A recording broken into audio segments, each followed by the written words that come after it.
Olá, boa noite, amigos, colegas, dirigentes sindicais, advogados, enfim, todos aqueles que vivem, estudam, discutem, debatem e têm a sua vida vinculada às reflexões e ao mundo do trabalho. Estamos entrando no ar.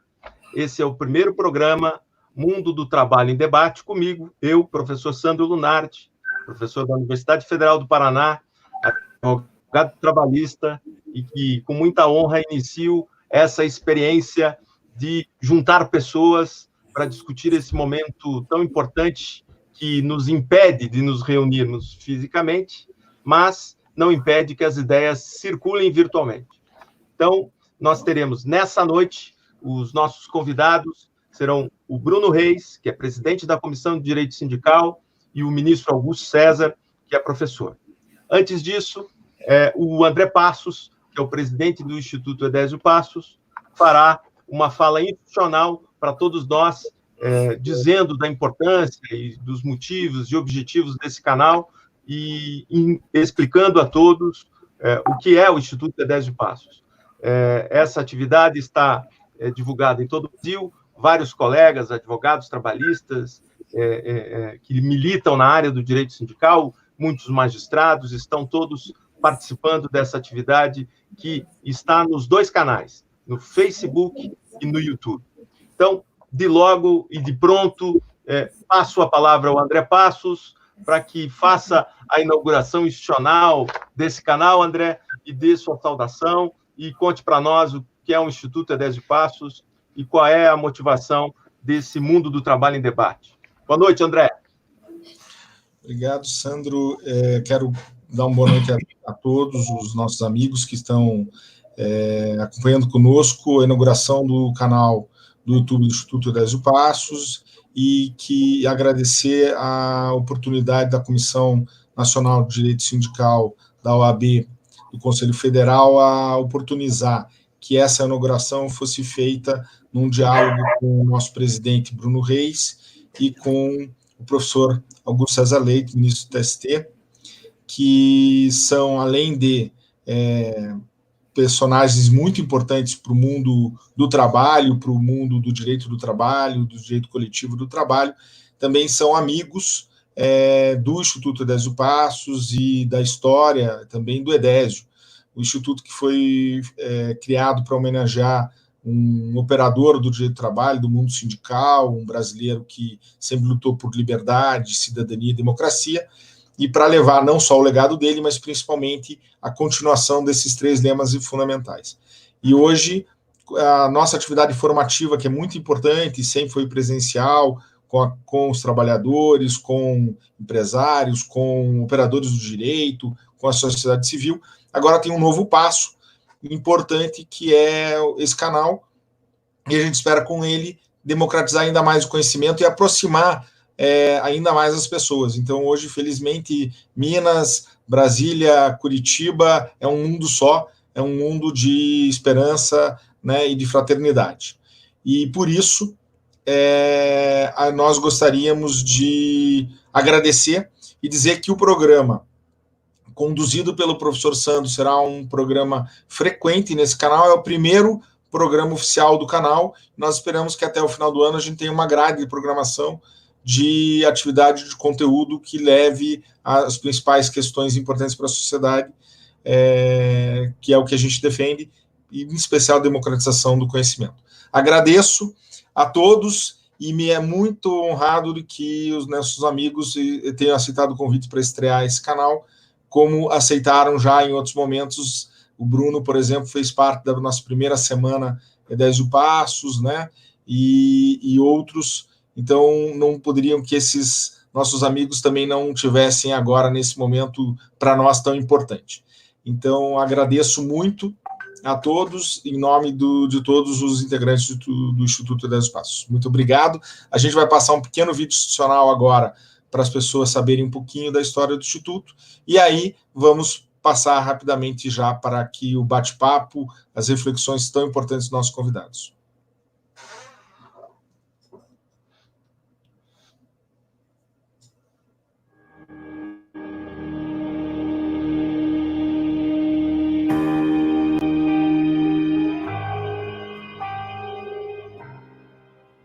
eu tentei expressar na minha atividade profissional o que eu penso da vida. Se eu considero que a classe trabalhadora ela é que tem que determinar os meios de produção e é ela que tem que conduzir os meios de produção e o resultado do sistema produtivo deve beneficiar a quem trabalha, o meu escritório deve estar a serviço disso. Eu não consigo visualizar de outro modo. Então, desde o começo foi isso, quer dizer, eu vou fazer a advocacia dos trabalhadores, vou fazer a advocacia de sindicatos de trabalhadores e não faço mais do que isso. Não aceitarei fazer mais do que isso.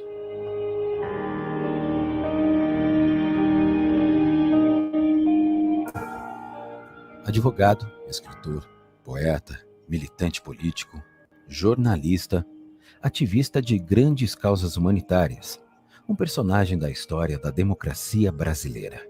Edésio Passos foi um gigante e deixou um legado à altura das grandes causas sociais que sempre defendeu. Em sua homenagem, e para preservar e perpetuar a sua memória, os seus valores e as suas realizações, nasce o Instituto Edésio Passos, que vai se dedicar a continuar o grande legado de justiça e cidadania deixado por um dos maiores advogados trabalhistas do Brasil, e desenvolver novos projetos, seguindo sempre os ideais que marcaram a sua trajetória.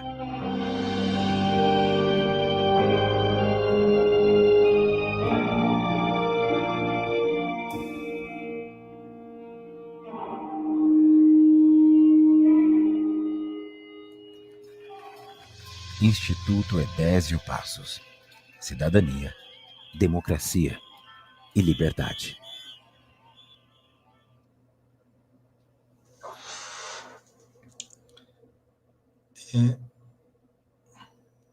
Muito obrigado, a todos. E eu não sei se a gente está com áudio, não sei se vocês estão me ouvindo, mas eu quero agradecer mais uma vez a todos. Já me despeço e agora você, como todos os demais, um telespectador desse excelente programa. Boa sorte, Sandro, e espero que a gente faça desse canal, a partir do primeiro programa, um sucesso também em defesa da democracia, cidadania e liberdade. Obrigado. Obrigado, André. Obrigado, André. Então, sob as bênçãos de Edésio Passos, com muita democracia, cidadania e liberdade, a gente coloca no ar o mundo do trabalho em debate. Temos a honra e a alegria, como já antecipei, de receber o nosso querido presidente da Comissão de Direito Sindical, o Bruno Reis, e o ministro e professor Augusto César Leite Carvalho. Essa atividade, como já antecipado, é uma atividade que tem o apoio institucional do Instituto Edésio Passos e da Comissão de Direito Sindical da OAB Federal. Nós teremos, nessa noite, um debate sobre o exercício das liberdades em tempos de pandemia. Liberdade, liberdade. Todas as liberdades devem ser pensadas, refletidas em todos os momentos de nossa vida. Eu, de imediato, passo, então, a leitura do currículo dos nossos convidados. Inicialmente, faço a leitura do currículo do Bruno Reis. Bruno Reis é de BH, de Belo Horizonte, mineiro, da Gema, advogado trabalhista, com pós-graduação, especialização e mestrado em Direito. Tem um vasto currículo na política institucional da Associação Mineira de Advogados Trabalhistas, como também no Conselho Estadual da OAB, onde exerceu a função de presidente da Comissão de Direito Sindical da OAB, é atualmente o presidente da Comissão Nacional de Direito Sindical do Conselho Federal da OAB, também tem a honra de representar a advocacia mineira junto ao Conselho Federal da Ordem dos Advogados do Brasil, além de ser autor e coordenador de obras jurídicas. Bruno, gostaria que você desse uma saudação inicial a todos aqueles que nos assistem nesta noite na inauguração desse canal. Boa noite, Bruno. Boa noite, querido Sandro, ilustre colega de colégio de presidentes, que tão bem vem presidindo a Comissão de Direito Sindical da OAB do Paraná, né, amigo de longa data, de longas lutas, né, junto com o nosso querido André Passos, querido irmão, né, que é seu sócio, e meu irmão de luta de tantos anos também, quando ele também foi presidente da Comissão de Direito Sindical do AB do Paraná, né, e vocês já estiveram em Minas, já estiveram palestrando nos nossos congressos nacionais de direito sindical, que já fazemos já desde 2012, né, quando criamos a Comissão Nacional, né, André, eu acho que também foi um dos primeiros presidentes de comissões estaduais, eu acho que no Paraná, acho que em 2010, 11, eu assumindo aqui em 2010 em Minas, há 10 anos atrás, a primeira comissão estadual de direito sindical aqui em Minas, o nosso querido professor e ministro Augusto César, dos mais respeitados ministros, não só do TST, mas sim de todas as cortes superiores, né, realmente um grande jurista, né, professor de mestrado, autor de várias obras, realmente um homem de bem, que não se preocupa tanto com bens, como hoje, né, infelizmente, né, ministro, é o que nós estávamos pensando hoje mais cedo com o Sandro, né, hoje o maior título que nós estamos buscando nas pessoas é de um belo ser humano, porque é isso que nós estamos precisando, de seres humanos que realmente vivam, né, esse momento difícil, com valores verdadeiros, né? Isso é que a gente tem que buscar. Então, é um prazer e uma honra estar com vocês aqui.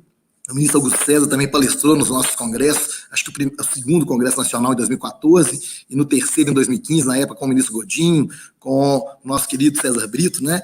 Meu querido amigo, parceiro, sócio, escritório, e que inclusive é seu conterrâneo, né, de Sergipe, né, Augusto? E fizemos belos congressos, né, em várias regiões do nosso país, sempre lutando aí pela valorização, né, do direito sindical, e assim também estivemos no Paraná e em vários estados desse país. Então, um prazer e uma honra, Santos, estar com vocês aqui. Como o André bem disse, eu tive a honra de estar com vocês, né, falando aí na primeira semana, né, do Instituto Edésio Passos, aí no fórum, na Universidade Federal, né, no Paraná. Na época, tive a bênção de levar minha esposa, meus filhos também, aproveitando nesse momento também para abraçar todas as nossas famílias, que eu acho que é a base de todo esse momento e de toda a nossa vida, né? E então aproveito para cumprimentar também a Tati, né, esposa do André Passos, Marcelo, né, e a minha querida Fernanda, filho deles, a Dei, sua esposa, Regina, né, do Augusto. Então acho que o momento, Kátia, minha esposa também, senão eu apanho aqui em casa, né? Rafa e Lívia. Então acho que essa confraternização de pessoas que estão buscando realmente essa luta institucional, inclusive dentro da nossa ordem, que o maior salário que nós temos ali, porque não recebemos salário, né, somos voluntários, é realmente os amigos que a gente faz dentro da advocacia, desse mundo jurídico, né, nesse barco, né, da justiça, e realmente é um prazer estar com vocês. E boa noite a todos que estão conosco aí, que nos assistem nessa noite especial. Obrigado, Bruno. Obrigado pela sua trajetória, pela sua história e de dedicar o seu tempo de vida não só à advocacia, mas também a bem representar todos os advogados desse país e, honrosamente, nos liderar na Comissão de Direito Sindical. Isso, para nós, é muito importante. Obrigado, Bruno, pela tua presença e pela sua participação. Ministro, antes de ler o seu currículo, eu queria também que o senhor desse uma saudação inicial a todos aqueles que nos acompanham nas redes sociais, na rede social Instituto Edésio Passos, no Facebook e no YouTube, né, registrando as nossas redes. Eu gostaria que o senhor desse, então, a sua saudação inicial a todos aqueles que nos acompanham nessa noite. Meu caro professor Sandro, né, meu também amigo Bruno, o André, né, que está agora na assistência, mas que preside o Instituto Edésio Passos, não é a primeira vez, também me lembro, né, de participações recentes que tive em congressos, em eventos promovidos pelo Instituto Edésio Passos, tanto na Universidade Federal do Paraná, quanto no fórum, né, na sala de sessões.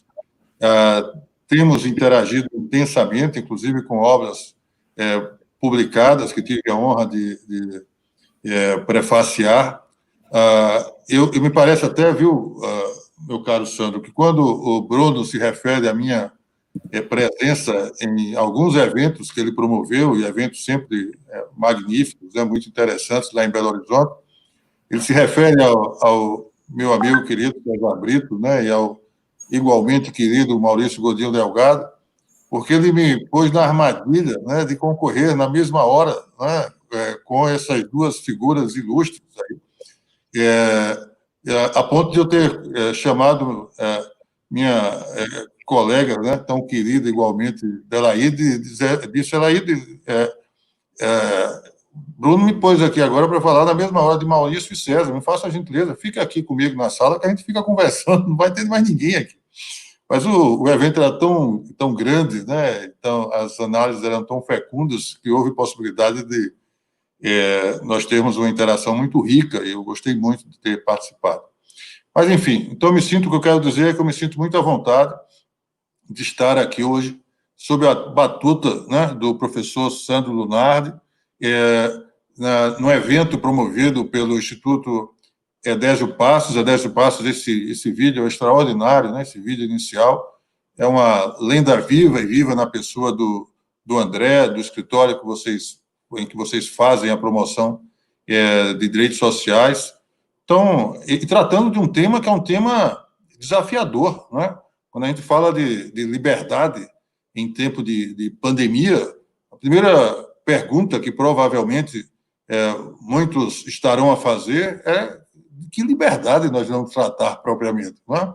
Nós estamos livres para realizar o que exatamente, não é? Mas eu acho que sim, eu acho que o tema é muito oportuno e vai permitir que nós conversemos, dialoguemos, tentemos, né, aprofundá-lo na medida do possível. E já me ponho, mais uma vez, sob a batuta aí do nosso Sandro Lunardi. Obrigado, ministro. Seja, então, muito bem-vindo ao nosso canal, O Mundo do Trabalho em Debate. E passo, então, nesse momento, a leitura do currículo do ministro Augusto César. O ministro Augusto César é mestre em Direito e Desenvolvimento pela Universidade Federal do Ceará, e esse mestrado é muito famoso, porque tem inúmeras contribuições ao Brasil, que são lá desenvolvidas, né? É mestre e doutor em Direito das Relações Sociais pela Universidade de Castilla-La Mancha, universidade por todos nós querida, de Antônio Bailos e tantos outros mestres do direito do trabalho para todos nós. É pós-doutorado em Direitos Humanos pela Universidade de Salamanca, foi advogado, promotor de justiça e ingressou na carreira de juiz do trabalho em 1990. Em 2009, assumiu a cadeira de ministro do Tribunal Superior do Trabalho. É professor de graduação e pós-graduação de Direitos Humanos e Direito do Trabalho. O ministro Augusto César tem várias obras publicadas, tem, dentre elas, Direito do Trabalho, Curso e Discurso, que já está na segunda edição pela editora LTR, Garantia de Idenidade no Brasil, pela editora LTR, Princípios de Direito do Trabalho sob a perspectiva dos direitos do trabalho, dos direitos humanos, perdão, também sob a mesma editora, a editora LTR. Lembrando sempre que essa é uma iniciativa da Comissão de Direito Sindical, da OAB Federal e do Instituto Edésio Passos. Já temos aí 18 minutos de live, todos acompanhando.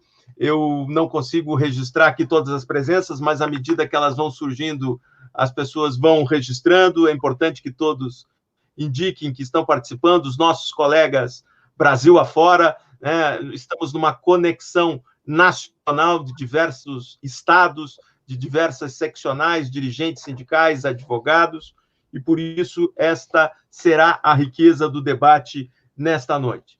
Ministro Augusto César, liberdade é um substantivo feminino no qual cabe uma imensidão de conceitos e ideias.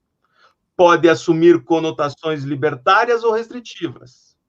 Verbalizado por alguns, pode ser uma heresia, na de outros até criminalizada. Mas a ciência jurídica dela se apropriou, regulou e fixou, enfim, um pilar fundamental para a convivência democrática. Na clássica obra de Norberto Bobbio, Igualdade e Liberdade, ele as designa, inclusive, com as possibilidades de liberdade positiva e negativa. E diz Norberto Bobbio, a liberdade positiva tem o sentido de permitir que o indivíduo haja de acordo com as suas próprias decisões, sem uma determinação. Portanto, por parte de terceiros, sobre como é necessário se comportar. Já a liberdade negativa caracteriza-se pela ausência de algo, que é o constrangimento ou impedimento externo. Já este segundo tipo é caracterizado pela presença de algo, com uma capacidade de decidir fazer ou não fazer algo. Nisso, Augusto César, é um prazer e uma honra tê-lo conosco, e já introduzo o primeiro ponto do nosso debate sobre a questão da liberdade como construção social e política na modernidade. Gostaríamos de ouvir a sua intervenção inicial, e para aqueles que estão nos assistindo, nós passaremos por diversos pontos, no qual o ministro fará os comentários, a sua análise e reflexão, e terá também os comentários adicionais do nosso querido Bruno Reis. Ministro, boa noite, o senhor tem a palavra. Muito bem. Na verdade, há perguntas, professor Sandro, que deveriam permanecer, né, para a nossa reflexão e prescindiriam completamente de resposta. Eu imagino que eu compartilho essa opinião com o Bruno e com todos que estão nos ouvindo. A sua pergunta contém algumas respostas, né? Inclusive essa, de que a liberdade ela pode ter um sentido positivo e pode ter também um sentido restritivo.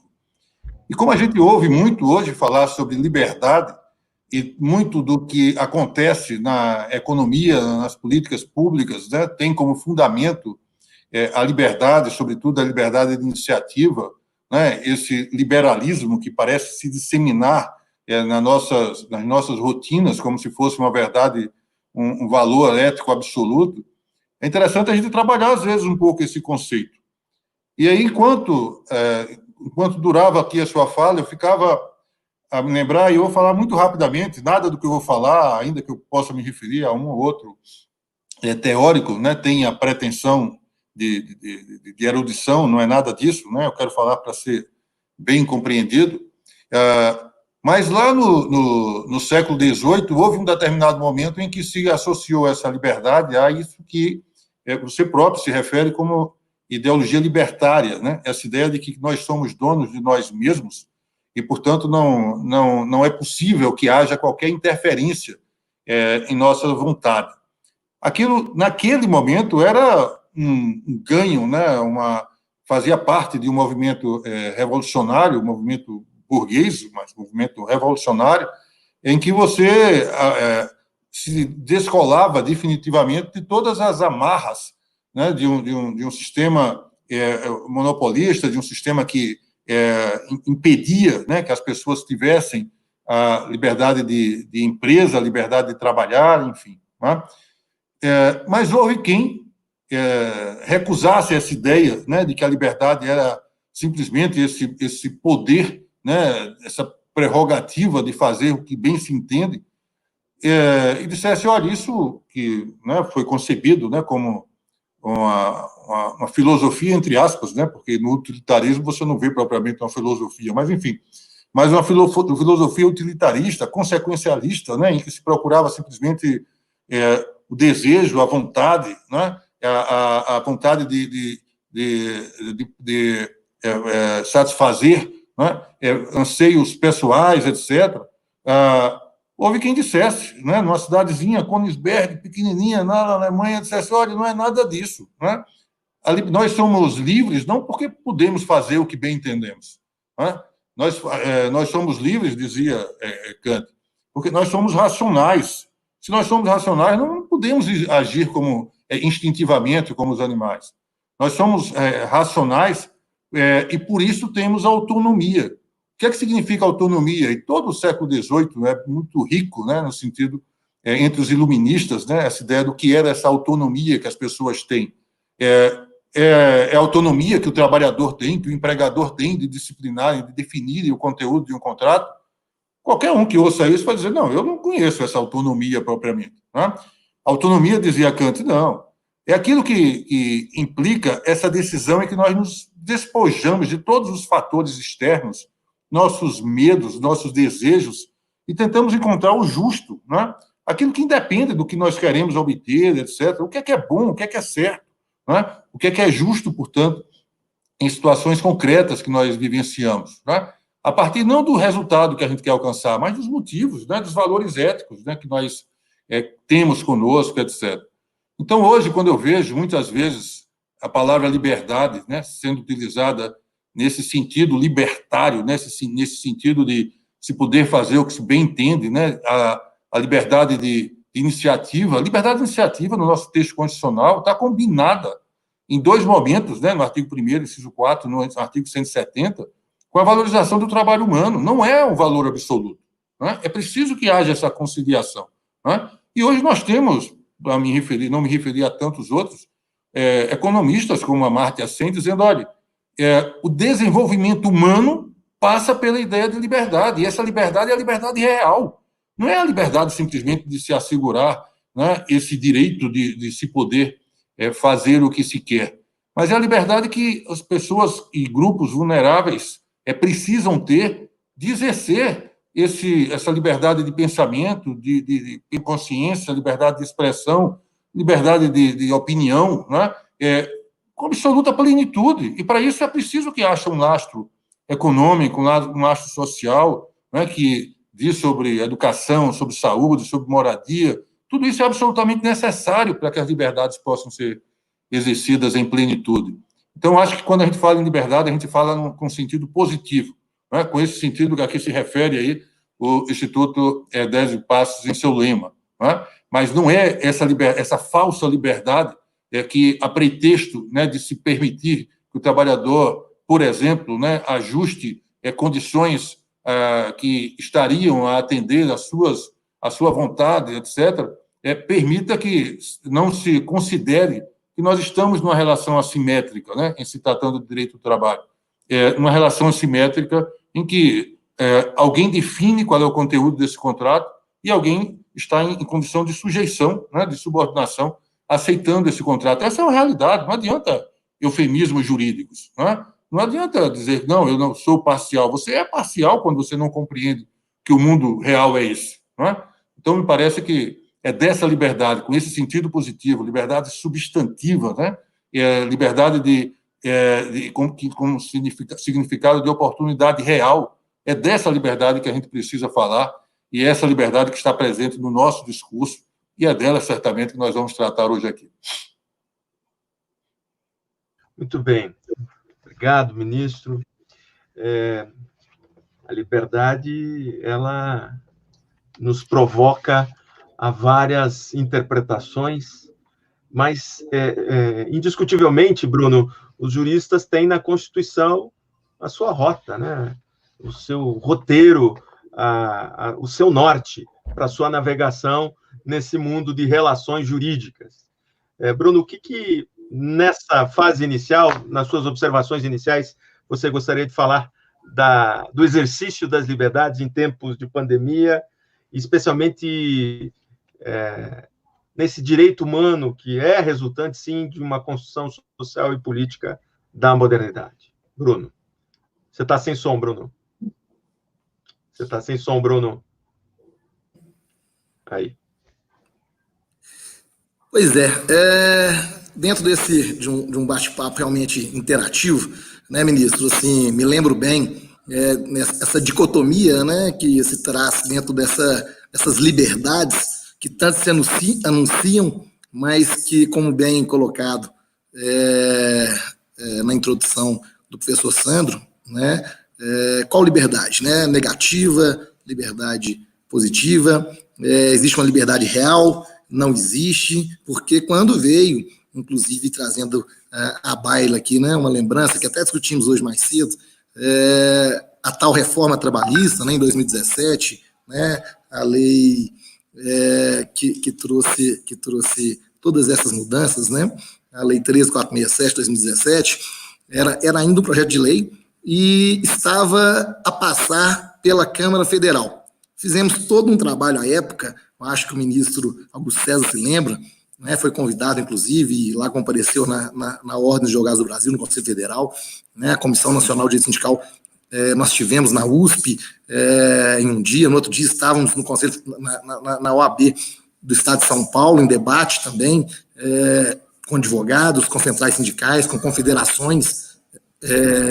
tanto profissionais quanto patronais, e seguimos para Brasília naquele momento, antes que fosse deliberado na Câmara Federal, né, o tal pedido de urgência para que aquele projeto de lei não passasse pela CCJ, a Comissão de Constituição e Justiça, e ali nós tivemos um embate, digamos que histórico, né? Estávamos ali, né, eu, pela Comissão Nacional de Direito Sindical, alguns colegas da Comissão de Direito Sindical, o vice-presidente do Conselho Federal na época, Luiz Cláudio Chaves, também o presidente da ANAMATRA, ministro Augusto César, na época era o Germano, representando, né, os magistrados, né, a ANP, Associação Nacional de Procuradores do Trabalho, pelo Ângelo Fabiano, né, até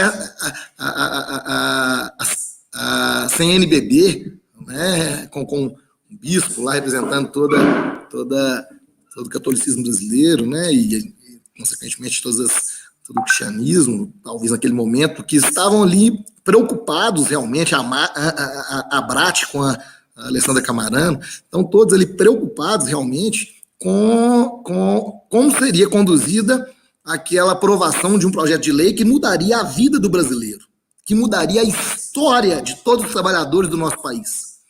Ou seja, a história é essa forjada em décadas e décadas, séculos de muita luta, né, e com algumas conquistas. E a principal dela, talvez, a Constituição de 88, né, que trouxe aí, no sétimo, né, vasta proteção, o artigo 1º, inciso 4º, onde fala desse equilíbrio, né, da livre iniciativa e a função social do trabalho, o artigo 170 da Constituição também, que traz também muita clareza desse equilíbrio que deve ter essa relação capital e trabalho, e com isso, naturalmente, essa liberdade por busca desse equilíbrio, né, ministro? Entretanto, estamos vivendo tempos aí, nos últimos 3, 4 anos, que se falam em liberdade, mas meu sentimento é que se busca liberdade muito mais para um lado só do que para esse equilíbrio, né, entre essa relação capital e trabalho.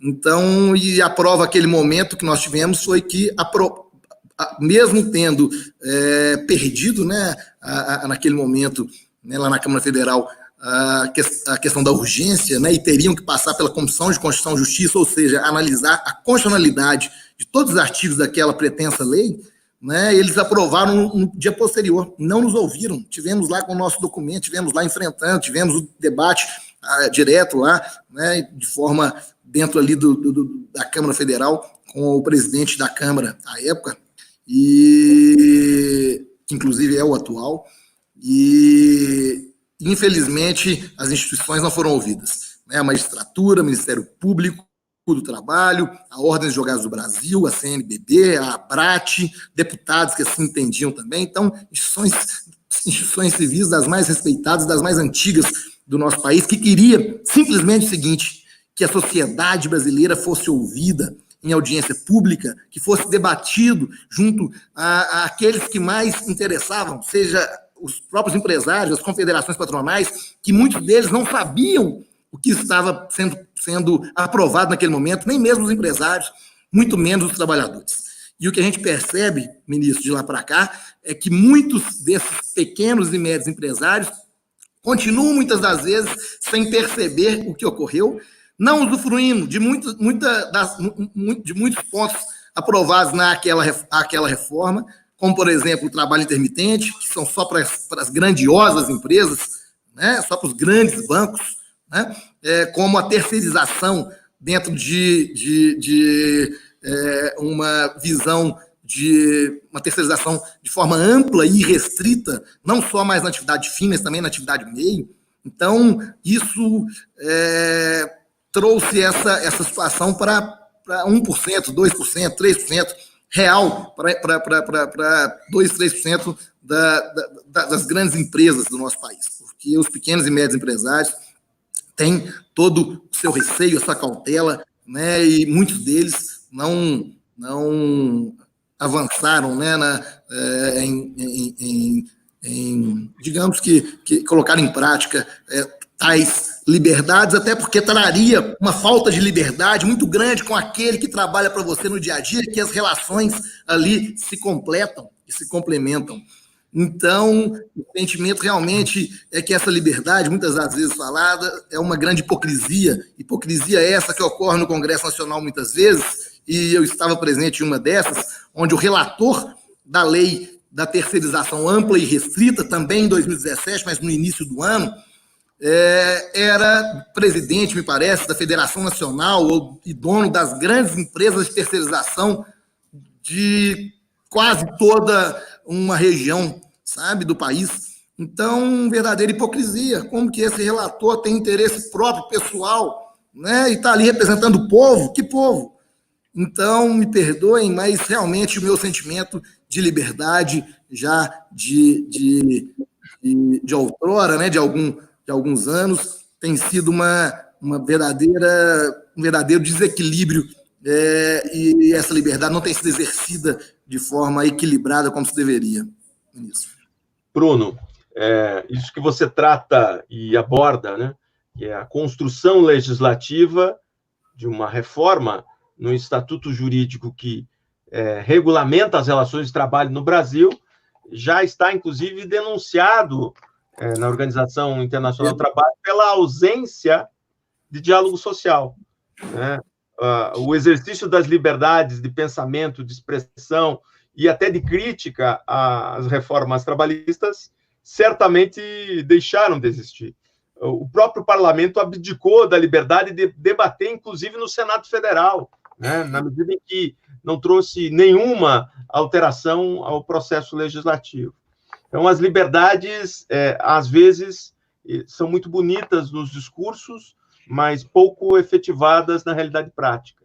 E nós estamos, indiscutivelmente, impactados por uma racionalidade da liberdade econômica que vem se colocando cada vez mais como a narrativa única para todos nós. E o direito do trabalho é ainda aquele ramo do direito que resiste, que traz ainda uma narrativa de que o social é importante. E isso que você traz no seu depoimento inicial é fundamental para a nossa reflexão. Ministro, antes de passarmos para o nosso segundo ponto, quando preparava o tema dessa live, me veio uma música de imediato, e eu acho que liberdade já nos conduz para aquele famoso samba-enredo da Imperatriz Leopoldinense, de 1989, que é cantado e virou um hit nacional, né? Ficou popularizado. Liberdade, liberdade, abre as asas sobre nós, né? A cultura e a arte também dizem muito e profundamente em temas que, por vezes, nós, pensadores, passamos muitos dias e com muitas frases tentando definir algo que a arte e a cultura conseguem resumir de forma muito importante. Mas, ministro, essa liberdade política, como ela se converte num direito reconhecido pelo Estado? Como se dá essa codificação das liberdades na modernidade? Como essa transição de uma ansiedade, de uma vontade individual dos cidadãos que se converge e que é reconhecida pelo Estado? Como isso se dá ao longo da história e especialmente na modernidade? Eu penso que essa combinação, né, entre liberdade política e aquilo que nós temos como a consagração e a realização de direitos sociais são institutos, não só jurídicos, né, mas são institutos do direito que devem conciliar-se, né? Porque a gente não pode abrir mão da liberdade política, no sentido de que nós precisamos, sim, ter representantes, né, no nosso Congresso, no Congresso Nacional, no Parlamento Brasileiro, enfim, né, em todos os poderes da República, mas, sobretudo, aqueles em que você tem agentes políticos que são eleitos, né, para representação específica ali, nós precisamos ter representantes que esbocem, que defendam, que façam, né, valer a supremacia desses valores éticos, né, que dizem respeito, sobretudo, à dignidade humana, ao princípio da dignidade da pessoa humana, do qual derivam todos os direitos sociais, ambientais, culturais, né, que estão assegurados na nossa Constituição. Se as leis nos faltarem, e as leis andam um pouco esquisitas, né, eu penso que, independentemente de uma clara inclinação hoje, no sentido de proteger mais um lado, que não é exatamente o lado vulnerável na relação de emprego, existem algumas formulações normativas que, assim, são elaborações de lei, dispositivos legais, são quando menos estranhos, né? Nós vimos agora, recentemente, na medida provisória 927, algo, meu caro Sandro, que me faz lembrar um dispositivo que é do seu conhecimento e experiência, porque eu já vi escritos seus a respeito da Lei 13.103, que acrescentou dispositivos, acrescentou artigos na consolidação das leis do trabalho. E, em determinado momento, ali se previu que o tempo em que o trabalhador rodoviário, né, em que o motorista está manobrando o seu veículo numa fila, né, a aguardar no pátio do embarcador ou numa fila de alfândega ou de posto fiscal, o que for, se ele estiver manobrando o seu veículo, ele não está trabalhando. Quer dizer, essa audácia do legislador, né, de tentar estabelecer novos juízos da experiência, em outras palavras, mudar os fatos da realidade, me impressiona muito, né, porque é muito assintoso por parte do legislador e dificulta muito o papel do advogado e o papel do magistrado, né, o papel dos procuradores. Né? Agora, na MP 927, o que foi que me fez lembrar esse dispositivo? Há um artigo da MP 927 dizendo que o teletrabalhador, depois que cumpre a sua jornada normal, se ele permanece em teletrabalho, ele não está trabalhando.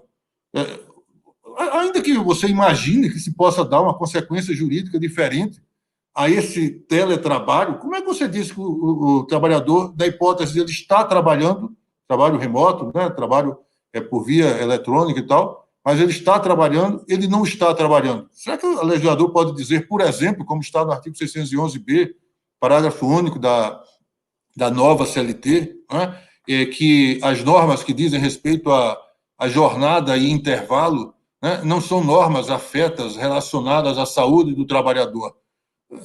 Então, é assim agora, porque a lei está dizendo que o é, né? Então, a partir de agora, o trabalhador pode prestar serviço 10, 12, 14 horas, sem intervalo, e não há problema, porque, afinal, a lei diz que ele não vai sofrer, né, nenhum adoecimento, nenhum problema, né? A vida dele está preservada porque a lei diz que está.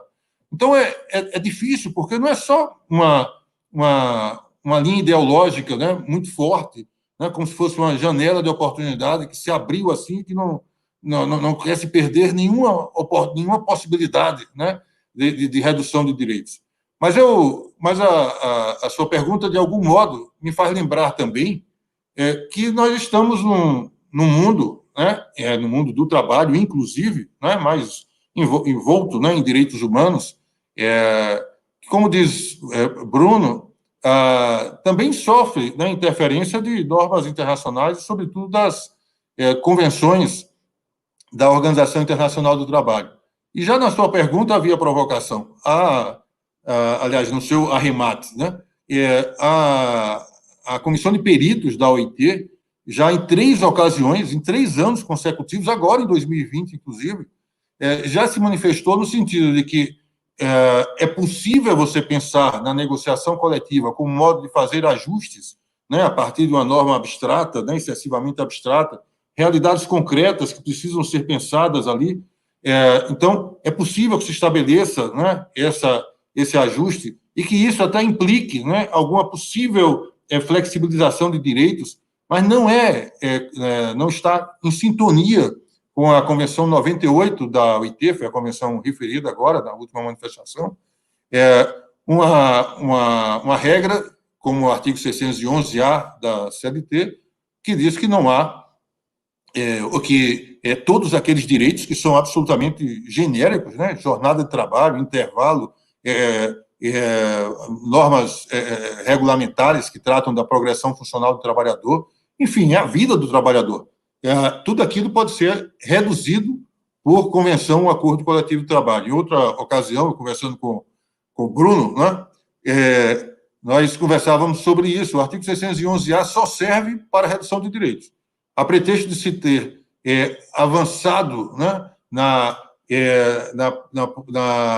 na possibilidade de se assegurar aos sindicatos uma autonomia maior para negociar direitos, o artigo 611-A só tem finalidade, só tem o único objetivo é a redução de direitos. Se não for para isso, ele e nada não fazem a menor diferença. Então, ele foi concebido para a redução de direitos. E quem é que foi convidado para a redução de direitos do trabalhador? Esse sindicato que seria prestigiado no primeiro momento, quando se iniciou o processo da chamada reforma trabalhista, porque a partir dali, né, haveria um poder maior, né, das entidades sindicais, mas o sindicato que terminou sendo fragilizado, desidratado, né, enfraquecido, né, porque vários dos direitos que estavam entregues à autonomia sindical, né, nós conversávamos também recentemente, o regime 12/36, banco de horas, o chamado trabalhador hipersuficiente, todos eles estavam regidos por convenções e acordos coletivos. Agora, mais não. Agora é pelo acordo individual. Por quê? Porque o trabalhador é livre. E aí sim, nós precisamos saber de que liberdade nós estamos falando. Nós queremos falar de liberdade no sentido positivo, não é? Mas essa liberdade precisa ser liberdade real, não é? E para a liberdade real existir, é necessário que esse trabalhador tenha, né, repito, né, esses direitos sociais básicos que vão garantir a ele uma existência digna. Então, a ideia de positivação até dos direitos é bem interessante, né, quando a gente percebe como estão sendo tratados esses direitos sociais no nosso momento de hoje, não só no Brasil, mas acentuadamente no Brasil, a partir das modificações de 2017. Isso que o senhor traz, ministro, ele registra uma fotografia desse momento histórico, né? É uma fotografia que mostra uma imagem que, se pudéssemos exemplificar, seria uma imagem de desconstrução, né? Um edifício arquitetado nos idos de 1988 e que vem sendo constantemente retirado as suas colunas ou nelas colocadas perfuradas e que vão dinamitando uma estrutura que foi escolhida, definida no processo de constituinte e codificada na Constituição Federal e que estabeleceu esse pacto de sociedade, né? Qual era a sociedade brasileira, né? Com direitos sociais, sim, num país capitalista, com desenvolvimento econômico, com o reconhecimento da propriedade privada, mas no qual esse trabalhador se integrava nesse processo com o reconhecimento de direitos sociais, previdenciários. Todo esse arcabouço jurídico era a contraprestação a todos aqueles que viviam do trabalho. Hoje nós temos uma realidade que, e especialmente nesse momento de pandemia, né, a pandemia fez emergir o Brasil real. O Brasil real nos sinaliza para a seguinte questão: as pessoas não são documentadas, brasileiros que não são documentados, e, portanto, não existem formalmente para o Estado brasileiro, brasileiros que não, por conseguinte, não existem para o fisco, não têm receita e, portanto, não têm CPF, brasileiros que não são bancarizados como consequência natural e brasileiros que não têm acesso à tecnologia, a celulares. Esse é o Brasil real que se revela na crise, na pandemia especialmente. Mas, Bruno, diante dessas perspectivas tão desafiadoras que se colocam a todos nós, operadores do direito, como pensar a liberdade num contexto em que a liberdade está cada vez mais encapsulada na relação empregador-trabalhador, né? Uma relação direta, no qual já o ministro Augusto César nos destacou, nos mostrou e desvelou, né? Algo que não é simétrico, algo que não é igual, que revela uma liberdade que todos os autores em direito do trabalho já diziam que é uma liberdade que certamente é exercida, uma liberdade contratual, mas em que termos, né? Qual é a liberdade que estamos a tratar em direito do trabalho? É disso que se trata, Bruno.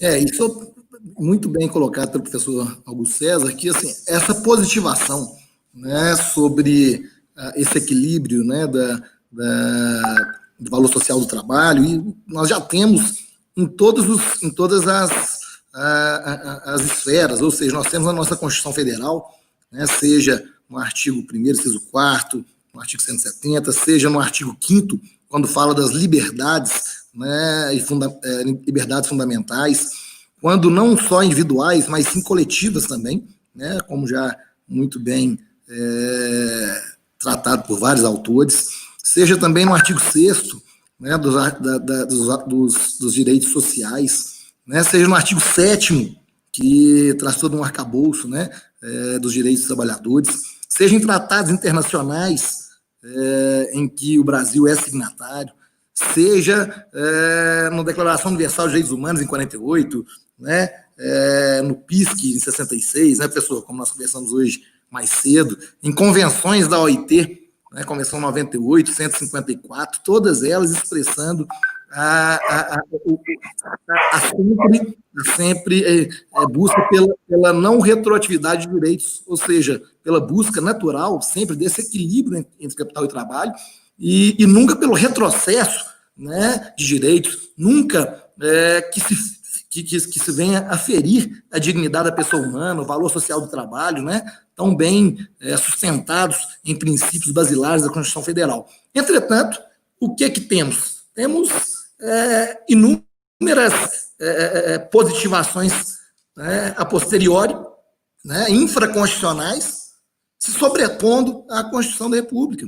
Então, questões realmente absurdas, como, por exemplo, como bem colocado pelo professor Augusto César, né, quando se vem no artigo 11A essa questão da hierarquia das normas, professor, não sei se todos perceberam, mas houve ali uma inversão de ordem de todas as normas anteriormente já positivadas. Ou seja, se antes tínhamos a lei como a lei, né, como a norma primeira, depois a CCT, Convenção Coletiva do Trabalho, depois a CT, Acordo Coletivo de Trabalho, depois Acordo Individual, hoje nós tivemos uma inversão descarada, porque o acordo individual, para esses hipersuficientes, por exemplo, que seriam os pseudo-suficientes, tem mais valor do que a convenção coletiva, tem mais valor que a lei. O acordo coletivo de trabalho, né, entre o sindicato de empregados e uma empresa, ele tem mais valor do que a lei. Mas aí vem a situação, não, mas tem que se trazer liberdade para se negociar. Mas liberdade já havia, inclusive para que as convenções e acordos coletivos se sobrepusessem à lei. Mas, por óbvio, quando para aumentar direitos, ou seja, para buscar essa mesma linha defendida nas convenções da OIT, em tratados internacionais, na Constituição Federal, ou seja, já existia, ela se sobrepunha à lei. Agora, para que acordos coletivos, acordos individuais, convenções coletivas se sobrepõem à lei para desidratar a lei, como bem colocado, né, por Vossa Excelência, para diminuir direitos, isso é inadmissível. E foi o que ocorreu. E que se positivou, o mais absurdo. Então, e de uma forma que dá-se às entidades sindicais esse tal poder, né, mas tira dela toda e qualquer força. Por quê? Porque não se tem mais sustentabilidade financeira. Hoje as entidades sindicais, no seu total, recebem 90% a menos do que recebiam de contribuições anteriormente, ou seja, não tem-se mais possibilidade de ter um jurídico de qualidade para lutar contra as grandes empresas, não tem-se mais a possibilidade de ter-se toda uma estruturação, né, para se trabalhar uma possibilidade de greves, de paralisações, de luta realmente por sua categoria. Então, é a mesma coisa de trazer, né, até brinco, né, um campeão de boxe, né, um Mike Tyson, e falar, ó, e pega um boxeador que está iniciando a sua carreira, né, 50 quilos mais magro, mais desidratado, e fala, não, você terá o direito de enfrentar o campeão mundial. Ah, que maravilha, que direito maravilhoso, mas o que você vai me dar? Cadê, quais são as minhas armas? Não, essa é outra questão, você também está querendo tudo, né? Tem liberdade para lutar. A liberdade está aí, a liberdade é de você enfrentar, inclusive você pode ceder a ele, inclusive ceder os direitos de toda a sua categoria, e aí, infelizmente, muitas vezes é o que tem ocorrido, né? E tendo aí uma diminuição drástica de direitos, drástica. E dentro dessa linha de positivação, sempre foi muito claro essa orientação, né, de convenções, de tratados, da linha do não retrocesso. E me parece que, atualmente, até, se o ministro puder me auxiliar, eu acho que turmas do TST, sexta turma, sétima, segunda, nós até havíamos conversado sobre isso, né, que já estão trabalhando, já estão decidindo, né, nesse sentido, né, em relação aos intervalos entre a jornada, né, ou seja, tudo que for para retirar direitos não pode ocorrer com aquelas relações de trabalho que já ocorrem, mas sim somente para novas relações de trabalho. Não é isso, professor? A súmula, acho que, não sei se a 191 também do TST já tinha essa previsão, antes da reforma trabalhista também, né? E parece que permaneceu. Então, são coisas tão básicas, basilares, realmente, como nós estamos colocando, né, de décadas e décadas atrás, e que de uma hora para outra se desmorona sob argumentos totalmente sem nexo jurídico ou nexo histórico, simplesmente porque assim o querem, como você bem colocou, ministro, decidiram que a saúde do trabalhador em relação às suas jornadas não tem nada a ver, ou seja, o excesso da jornada não tem nada a ver com a diminuição da saúde do trabalhador. Quer dizer, ele pode trabalhar 15 horas por dia, que a saúde dele estará intacta, como se estivesse trabalhando 6 horas por dia. Mas quem decidiu isso? Existe um laudo médico, existe uma fórmula mágica aí da juventude, né, que criaram, então, dando para esses trabalhadores, ou é simplesmente aquela situação assim, agora isso aqui não é mais madeira, isso aqui agora é pedra. Mas, doutor, mas é madeira. Não, é pedra. A lei está falando que é pedra. Então, são questões realmente inexplicáveis. Não demore a lei da caridade para ser revogada, viu? Aí, nesse compasso, não é, Bruno? Conseguir uma varinha de condão para a legislação que certamente ela tende a anseios talvez inconfessáveis, mas que não se deparam e chegam até serem complexos para justificativa a partir de uma razoabilidade e proporcionalidade que se exige em qualquer texto que seja colocado em cotejo com o texto constitucional e, sobretudo, das normas internacionais. O Brasil tem sido, é importante que se diga, e o ministro Augusto César já destacou, constantemente cobrado por essas alterações normativas que não respeitaram o diálogo social e que colocam o locus da negociação coletiva como um espaço de rebaixamento de direitos, né? A própria Constituição Federal tem como premissa que há uma progressividade de direitos. É evidente que ninguém deixa de enxergar que existem momentos que a negociação coletiva conserva direitos, mantém direitos, ou até troca direitos. Mas o rebaixamento puro e simples, inclusive colocando uma mordaça no judiciário que não pode se manifestar sobre o conteúdo, é algo que certamente as varas do trabalho, os regionais e o Tribunal Superior do Trabalho dará uma orientação nesse sentido de como vamos enfrentar esse texto que, por vezes, honestamente, desafia a lógica.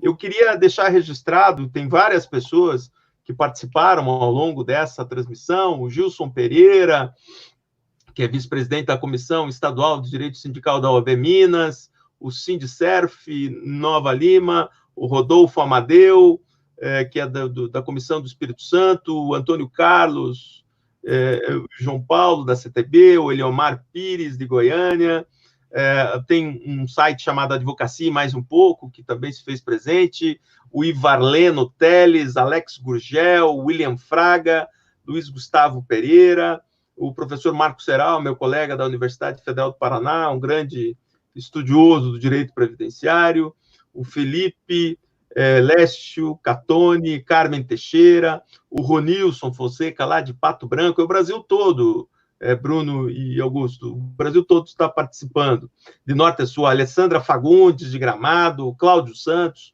nosso colega advogado aí do Distrito Federal, membro da comissão, o André Silva, fala lá de Maringá, Geraldo Salles, de Juazeiro do Norte, a Raquel, a Luana Camargo, a Fernanda e a Tatiana, e o Paulo Willis. Várias pessoas participando dessa nossa jornada noturna, que isso é também trabalho, né? Não podemos nos esquecer. É diversão, mas é trabalho. Ministro,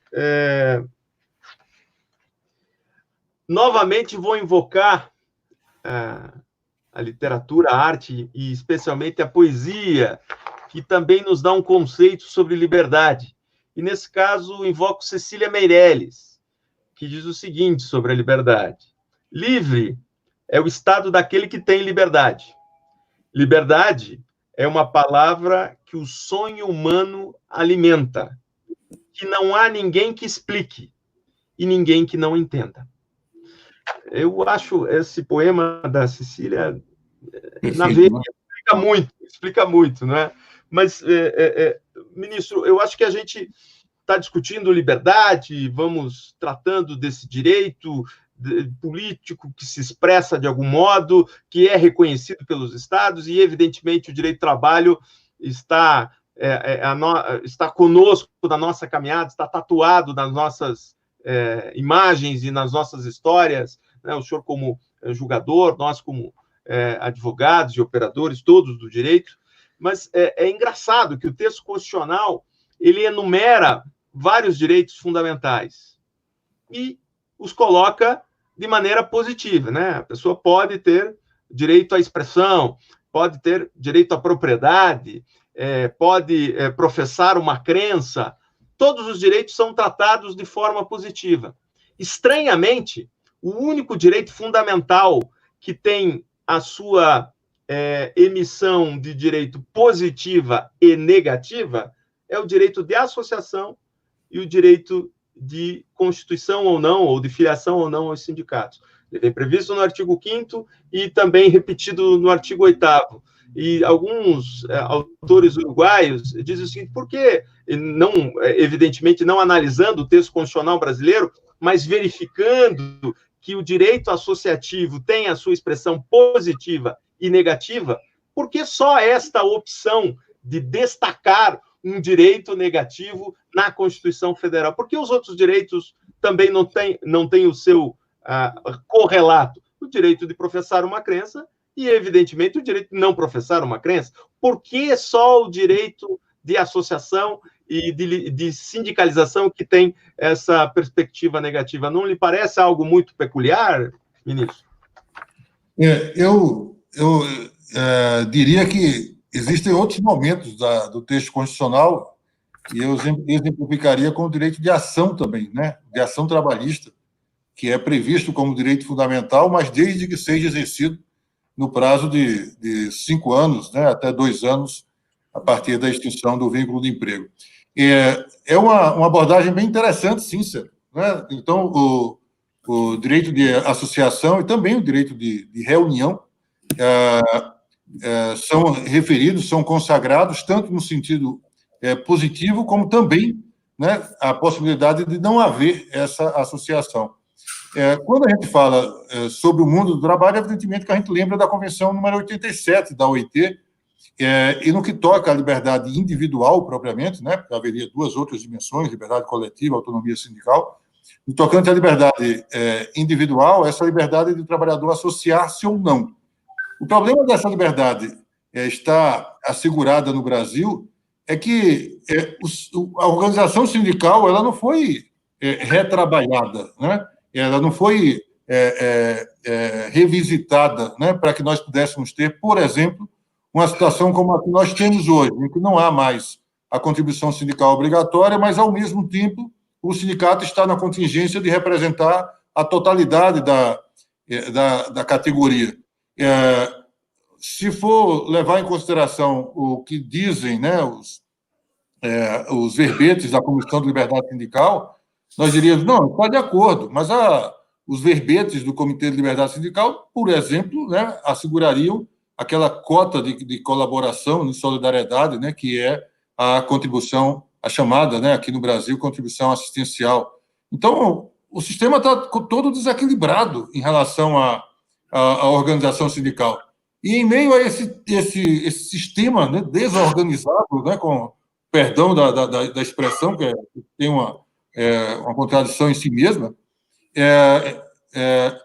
em meio a esse sistema desorganizado, se diz, olha, você pode ou não pode, né, associar-se, né? Você pode ou não pode, ou pode não sindicalizar-se, né? É evidente que é preciso você reestruturar, né, toda a organização sindical, e não é um processo simples, né? Existe sempre em favor da unicidade sindical o princípio da agregação, né? Quanto mais coesos os trabalhadores, mais fortes os serão, né? Mas, em compensação, você tem sindicatos que, historicamente, não eram representantes sem serem representativos, e, por isso, precisava mesmo alguma mexida, né? Chacoalhar um pouco esse sistema. Tudo que se fez foi se tirar, e de uma hora para outra, a contribuição sindical. E aí se manteve esse sistema completamente desequilibrado, como se dissesse, agora se virem, né? Nós não vamos mais mexer nisso, porque nós já convidamos o sindicato para fazer o que nós queríamos, que era essa contribuição para que os direitos sociais fossem reduzidos. E aí eu só daria um arremate, porque esse é irresistível, que tem a ver com... Eu agora dei para gravar vídeos, né? Aqui nesse período de isolamento social e tal, muito por influência de meus filhos, que sabem tudo, né, de informática, né, de direito do trabalho e tal, e ficam me insuflando. E o último vídeo que eu gravei lá e tal diz respeito a um caso interessantíssimo da Corte Interamericana de Direitos Humanos. É sempre bom a gente lembrar que as decisões da Corte Interamericana de Direitos Humanos vinculam, né, desde 1998, todos os fatos que são submetidos, no Brasil, que são submetidos à Corte Interamericana. A decisão da Corte Interamericana obriga o Estado brasileiro, né? Então, essa decisão é uma decisão em face do Estado do Peru, né? Chama Caso Lagos del Campo, né? Está disponível na internet, é uma leitura fascinante essa, né? Por quê? Porque, com base num artigo da Convenção Americana, o artigo 26, que tratava singelamente da progressividade dos direitos, a Corte Interamericana, depois de dizer lá atrás que esse dispositivo ele comportava não apenas força normativa, como controle judicial, vejam, né? Então, qualquer modificação no âmbito interno é possível invocar o artigo 26, porque a Corte Interamericana, que tem jurisprudência vinculante para nós, afirma que esse dispositivo tem força normativa e possibilidade de sujeição a controle judicial. E, nesse caso, Lagos del Campo, ela foi além para dizer, olha, direitos básicos do trabalhador, no caso de um trabalhador peruano, que tinha sido dispensado e tal, não vou descer a detalhes, né, vale a pena fazer a pesquisa lá, se não quiser fazer no meu vídeo, né, fazer lá no caso Lagos del Campo, na internet. E a Corte Interamericana disse, na conta do princípio da progressividade, essa dispensa, essa despedida desse trabalhador, que era um dirigente de um organismo, né, que se assemelharia a um organismo sindical e tal, essa dispensa é inválida e esse trabalhador tem que ser reintegrado, tem que ser reparado, etc. Por quê? Porque é algo que se perde no Brasil. Tudo é um tanto cultural, né? É o respeito a esse momento muito traumático na vida do trabalhador, que é o momento em que ele é dispensado da emprego. O Brasil trata muito mal esse fato, né? Essa circunstância da vida do trabalhador. permite que esse trabalhador seja dispensado sem que ninguém diga a ele as razões pelas quais ele está sendo despedido, né? Está perdendo a sua fonte de sobrevivência, a fonte de sobrevivência de sua família, né? Na conta da liberdade de empresa, estaria propriamente algo que é tão relevante, né? Tão amargo, né? Tão angustiante na vida do trabalhador, como essa hora em que ele é dispensado da empresa. Esse precedente do Lagos del Campo trata desse tema, não para assegurar a velha estabilidade decenal, não é isso, mas para assegurar aquele respeito que a Convenção 158 da OIT, né, prevê e que está até hoje, né, há mais de quase 20 anos ainda no Supremo Tribunal Federal, em debate, né, se foi constitucional ou não a denúncia da Convenção 158. A Convenção 158 não assegura estabilidade, mas é esse respeito pela hora em que o empregado sai do emprego, ele precisa saber por que está saindo do emprego, né, que motivo levaria a empresa a dispensá-lo. E diz a Corte Interamericana, isso está na nossa ordem jurídica, porque a Convenção Americana de Direitos Humanos foi ratificada pelo Brasil em 1992 e a jurisdição da Corte Interamericana de Direitos Humanos foi aceita pelo Brasil em 2002, mas com retroação em 1998. Então, isso é uma janelinha, né, que se abre, né, para que a gente possa tornar mais civilizada essa discussão a respeito, quando menos, desse momento tão, né, importante na vida do trabalhador, que é esse que desafortunadamente, né, ele é dispensado da empresa sem saber rigorosamente por que está acontecendo isso.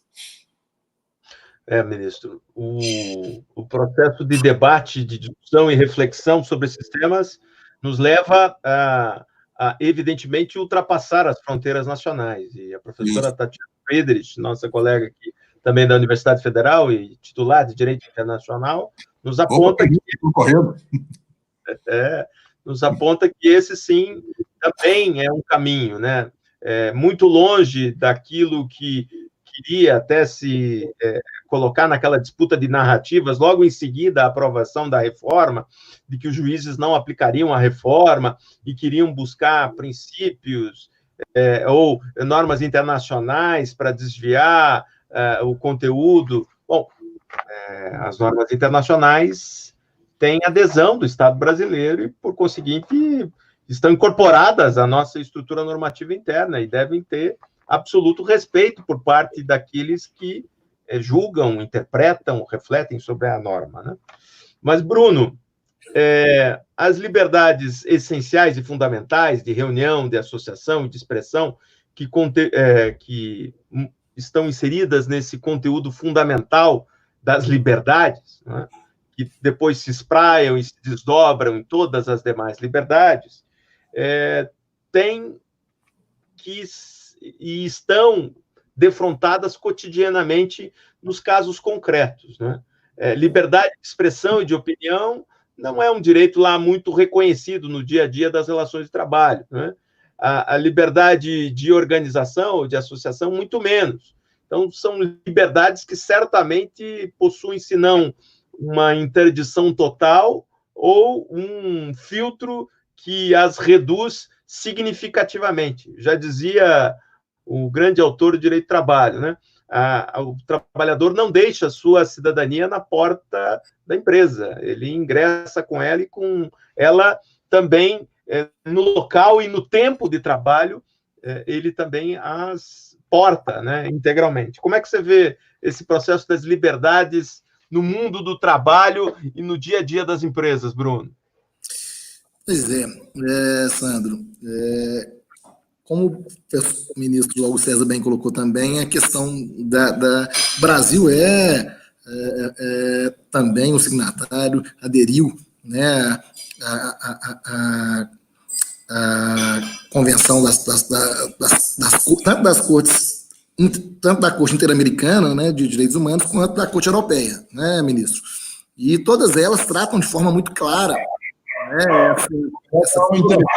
essas duas cortes, né? Eles se submetem à jurisdição da Corte Interamericana, mas a Corte Interamericana dialoga, né, com a Corte Europeia de Direitos Humanos. Isso. E no artigo 26 dessa convenção da Interamericana é muito claro essa positivação. Então, essas liberdades, elas já estão positivadas no Brasil por todas essas normas internacionais, tratados, Constituição Federal, e o que a gente vê a cada dia realmente nos últimos anos, e o que muitas das vezes nos deixa realmente, muitas vezes, perplexos, né? A gente estava até conversando sobre isso hoje mais cedo, né, professor Sandro e professor Augusto César, como, infelizmente, ao invés de avançarmos nessas liberdades, né, após do país ter passado por tanta falta de liberdade, né, a época do golpe militar, né, da ditadura militar, né, e o brasileiro já sofreu tanto com essa ausência de liberdade, e se avançou, né, com a Constituição de 88, né, uma Constituição, a chamada Constituição Cidadã, né, onde o artigo 5º ele é tão extraordinário quando analisado realmente dentro dessas liberdades fundamentais, né, individuais, também trazidas de forma ampla, né, de forma coletiva, mas, infelizmente, o que a gente tem visto, né, nos últimos tempos é o total retrocesso de liberdades em todos os sentidos, né, no que tange ao direito do trabalho, que nós estamos tocando de forma primeira, porque vamos passar ao direito de imprensa, ao direito de vários outros, né, outras liberdades, né, mas o direito do trabalho, né, principalmente, esse retrocesso, ao meu ver, eu queria até trazer esse debate à baila, ele tem sido péssimo, inclusive para pequenos e médios empresários, porque a partir do momento em que esses trabalhadores se encontram em situação caótica econômica de suas famílias, ele não tem condições de comprar uma televisão em 12 parcelas, né, na loja, ele não tem condições de comprar, né, um fogão novo, né, para sua família, ele não tem condições de se alimentarem bem, com isso fazer uma boa compra no supermercado, e com isso vem-se um retrocesso da economia do país. E isso, essa roda viva, né, esse ciclo vicioso, né, e não virtuoso, ele vem ocorrendo a partir do momento em que tira o poder de compra desse trabalhador. Porque se você traz a ele a possibilidade, por exemplo, de um trabalho intermitente, né, e aquela grande empresa ali de automóveis, né, por exemplo, né, de montadora grande aí do nosso país, né, a título de exemplo, começa dentro desses abusos do direito, no caso do contrato intermitente, e ele traz ali para um grupo de 300 trabalhadores, que eles não trabalharão naquela semana, né? E esses trabalhadores, digamos que eles ganham ali R$3.000 por mês. Tem outra gama de trabalhadores que recebem 5 mil por mês, e eles terão uma semana sem trabalhar naquele mês e meio período sem trabalhar naquela outra semana, a última semana do mês. No final do mês, esses trabalhadores estarão recebendo 20%, 30%, 40% a menos dos seus salários. E, na prática, isso significa que esses trabalhadores estarão inadimplentes, inclusive, porque todo ser humano, né, ele tem seus custos fixos. Aquele que recebe, né, um salário mínimo e mora em um aluguel de R$200, R$300, dentro de uma dificuldade tamanha, muitas das vezes ele tem ali a sua continha na farmácia de R$200, ele tem ali a sua conta no supermercado, né, no valor que ele pode consumir, R$300, R$400, chega ao fim do mês, se ele não tiver, né, recebido 100% do seu salário, que já é tão pouco, ele, infelizmente, não terá como pagar as suas contas. Aquele trabalhador que recebe R$3.000 é a mesma coisa. Ele talvez tenha ali o consórcio, né, de um veículo de R$600, R$700, tem a escola do filho que paga R$800. Vai chegar no final do mês, se ele receber 30%, 40% a menos, ele também estará inadimplente com suas contas, né? E isso ocorre com todos os salários, inclusive altos salários, altos executivos de bancos, por exemplo, né, gerentes, se ele tiver realmente ali essa dificuldade de, dentro de um trabalho intermitente, por exemplo, recebendo 30%, 40% a menos naquele mês, ele estará, sim, inadimplente com as suas contas. E isso é péssimo para as empresas, porque, consequentemente, faltou dinheiro, né, girando nessas pequenas, médias empresas, né, supermercados, lojas de eletrodomésticos, etc., o país é quem vai sofrer, e é o que está acontecendo já há alguns anos e não estão percebendo. Ou não estão, ou esse debate não está tão amplo, porque para quem foi interessante, uma mudança de hierarquia das normas, como eu disse, né? Ou seja, o acordo individual vale mais que a lei, para quem isso é importante? Para quem foi isso importante? Pequeno e médio empresário faz isso? Tem hipersuficiente que trabalha com ele? Não. Os grandes bancos têm. Então, essa desidratação dos direitos, essa agulha no palheiro que virou encontrar alguém que tem a equiparação salarial, né, professor? Tem que ter mínimo de 2 anos, máximo de 4, agora com a mesma localidade, não é mais na região metropolitana, mas tem que ser na mesma agência, no mesmo local, sentado ao seu lado. É absurdo, brincadeira. Ou seja, foi feito para quem isso? Para quem? Para os pequenos empresários? Para os médios empresários? Ou para os grandes bancos? Ou para as grandes empresas que seus donos nem aqui estão no Brasil? Estão só trazendo, também buscando quase que em uma análise, né, em uma analogia, quase como, né, no descobrimento do Brasil, né, e nos seus primeiros séculos, vindo aqui buscar as nossas riquezas para levar para fora. Por favor, Sandro.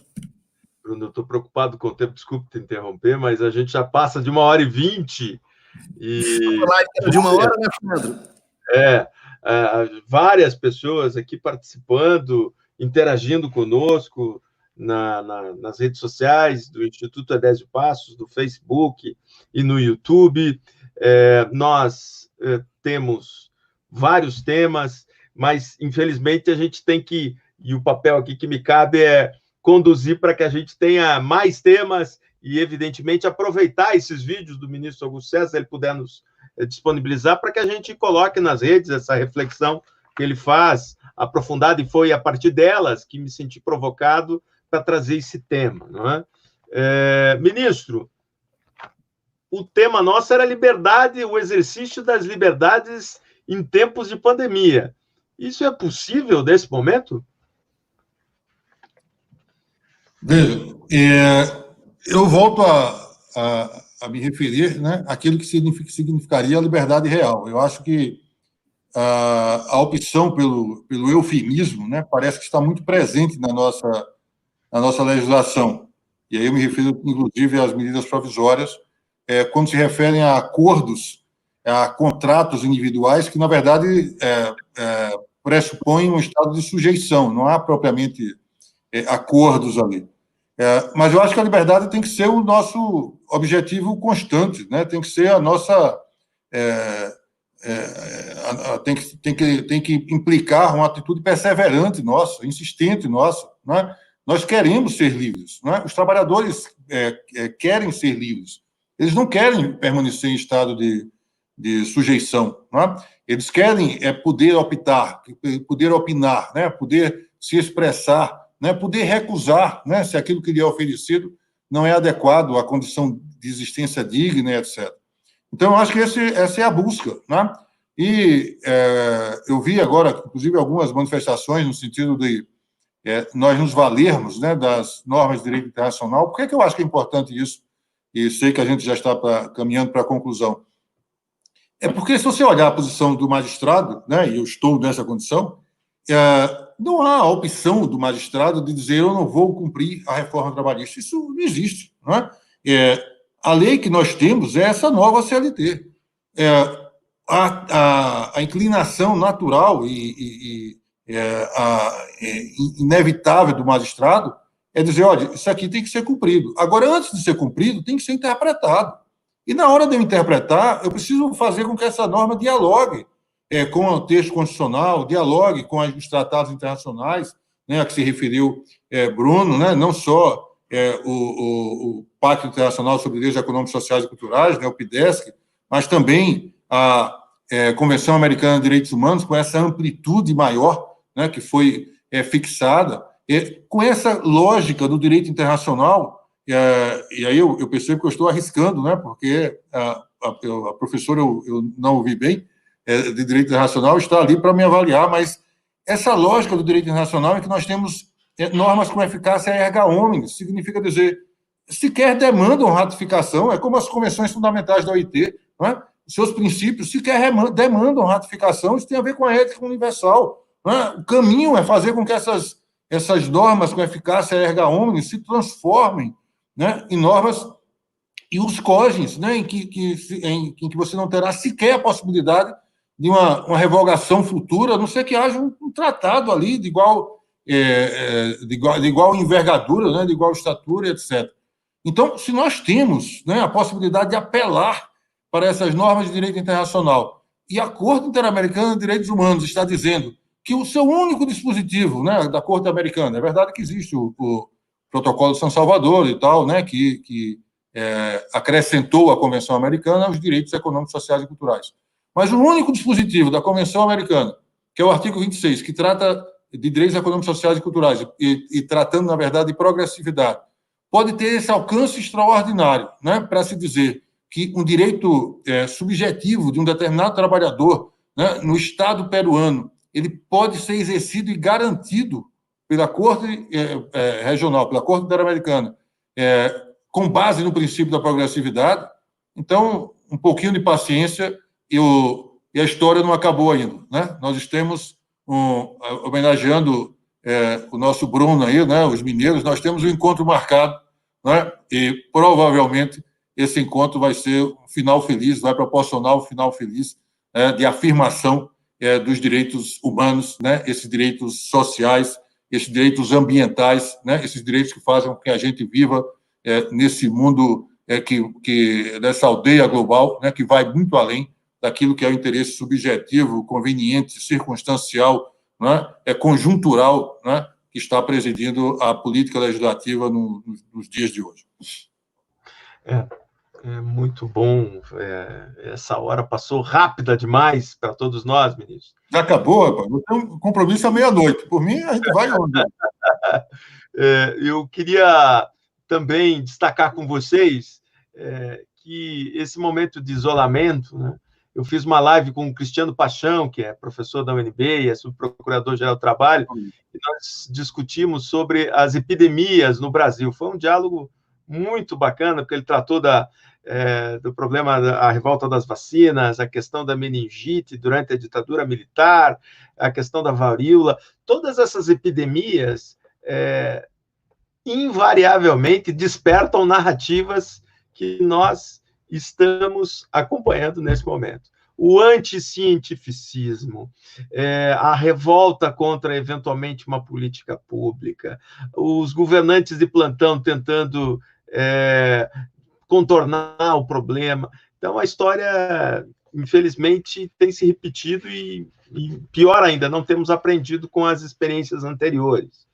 E a história tem esse papel fundamental de mostrar como acertamos e como erramos, para que não, pelo menos não pratiquemos os mesmos erros, talvez novos erros. Aí a vida sempre vai nos ensinar.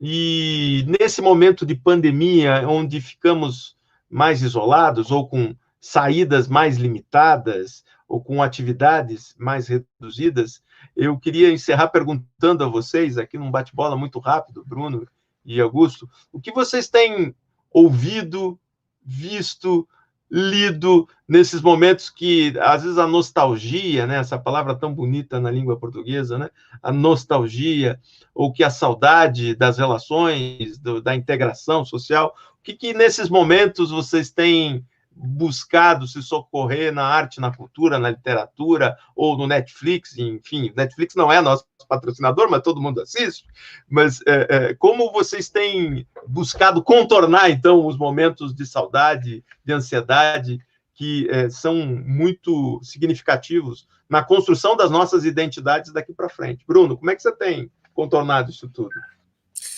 Meu amigo Sandro, além da questão básica, porque de uma forma ou de outra continua, né, os trabalhos, os clientes, as teses específicas para cada categoria, né, esse momento de pandemia, estudando artigos específicos para a gente poder tentar não deixar que essas categorias, né, percam direitos, como infelizmente é o que tem vindo, né. Eu tenho buscado também em um livro que eu até deixo aqui, que eu estou relendo pela 4ª vez, para vocês terem ideia, e é um livro que é da história de São Paulo, chama Paulo e Estevão, não sei se vocês já leram esse livro. E interessante que São Paulo, né, antes de ser santo, né, era Saulo, ele era o doutor da lei, né, das leis, no caso, da época, né, das leis judaicas, né, um dos doutores da lei judaica. Então, assim, é uma história fascinante, maravilhosa, em que me pegava algumas vezes quando estava viajando de avião, né, em lágrimas ali, a pessoa do meu lado me vendo como se estivesse vendo um filme de romance, né, mas ali na leitura, e realmente é um momento, eu acho, de introspecção muito grande de todos nós, né, nos nossos verdadeiros valores, nas nossas famílias. Eu tenho ido muito para a fazenda, para a terra natal dos meus pais e da minha esposa também, que somos do mesmo lugar, em Bambuí, né, 260 quilômetros aqui de Belo Horizonte, e lá vamos para a fazenda, lá tem o franguinho no fogão a lenha, lá tem o trabalho home office, trabalhamos por lá, meus filhos fazem as aulas home office pela internet, mas lá também tem a simplicidade, né, do caboclo, lá tem a igualdade entre as pessoas, onde ninguém é melhor que ninguém, onde meu filho uma vez me perguntou: papai, aqui a fazenda é do fulano, né, que no caso era o filho do trabalhador, né, porque eles que moram aqui, né, que é deles, né, a gente vem visitar eles. Eu falei, filha, aí né, quis explicar. Então, essas, onde ali não tem ninguém melhor que ninguém, onde todos, né, são literalmente iguais, onde aquele franguinho caipira, aquele porquinho, inclusive, às vezes ali na gordura, né, de porco, aquela simplicidade, né, do interior, né, e isso tudo é extremamente importante, né, a base da família nesse momento, a base para quem é religioso, né, todo dia pela manhã eu tenho assistido uma missa com a esposa, né, pela televisão, às 7 horas da manhã, depois fazemos uma caminhada para cuidar da saúde também, e aí rezamos mais um texto. Então, acho que é o momento dessa introspecção, desse fortalecimento dos verdadeiros valores, né, da nossa origem, né, voltar realmente à nossa base de origem, e também muito trabalho, porque as contas não param de chegar, né, o escritório, todos nós temos as nossas lutas, os nossos clientes, temos que lutar pelos direitos de todos eles, principalmente no momento desse, em que os direitos, né, dos trabalhadores brasileiros, dos servidores públicos, que advogamos muito também nessa área, estão sendo tão aviltados em todos os sentidos. Então, é um momento de muita união entre nós, e deixo aqui até um abraço, inclusive, para todos os membros da Comissão de Direito Sindical do AB Nacional, que estão conosco aí nessa luta, nessa ideia, né, seja das lives, seja de todas as lutas. Desde 2010, que criamos a primeira Comissão de Direito Sindical, foi a primeira em Minas Gerais, depois tivemos, acho que no Ceará, Distrito Federal, Paraná, São Paulo, e depois criamos a Comissão Nacional de Direito Sindical, e sempre com essa melhor relação entre a advocacia, né, a OAB, com a magistratura, né, com vários ministros, dentre eles o ministro Augusto César, brilhante, valoroso magistrado, que realmente faz jus realmente à sua cadeira, ministro, tá? Que Deus te abençoe. Parabéns pela sua luta, né? Aos procuradores também do trabalho, que muitos deles também seguem essa luta conosco, professores. Então, né, Sandro, acho que é o momento da gente poder relembrar todos esses que lutam conosco há tantos anos realmente para a valorização do direito do trabalho, do direito sindical, e não é valorização somente de um lado, não, é do equilíbrio entre as partes, do equilíbrio entre capital e trabalho. E esse momento agora é extremamente pertinente para esse debate, porque é extremamente perigoso, porque é um momento em que talvez aqueles que buscam essa liberdade irreal, né, digamos, tentar consolidá-la, né, com máscaras, de outras formas, e mudando todo um trajeto aí de décadas aí de busca por esse equilíbrio, de busca pelos avanços dos direitos dos trabalhadores. Então, nós não podemos deixar que isso ocorra, e eu acho que essa união entre magistratura, a OAB, o Ministério Público do Trabalho, os institutos, associações, centrais sindicais, confederações, inclusive também, como eu bem disse, as empresas de forma geral, porque pequenas e médias empresas, que são a grande parte, né, desse país, 80%, 90%, a gente percebe que esse desequilíbrio só traz a elas também falta de consumo, desequilíbrio econômico, e em detrimento de meia dúzia de grandes empresários, que eu acho que isso não é bom para ninguém no país. Nós temos aí 99% da população que nós temos percebido que um lado é um só, e não esse 1%. E essa união tem que ser de todos nós. Legal, obrigado, Bruno, pelas suas considerações. Bruno está respeitando isolamento, né? Vai para a fazenda, mas fica isolado, não é isso? Literalmente. De passagem, em Bambuí não tem nenhum caso, viu, de Covid até hoje, graças a Deus. O equilíbrio ecológico, emocional, está tudo indo espiritual, família, tudo.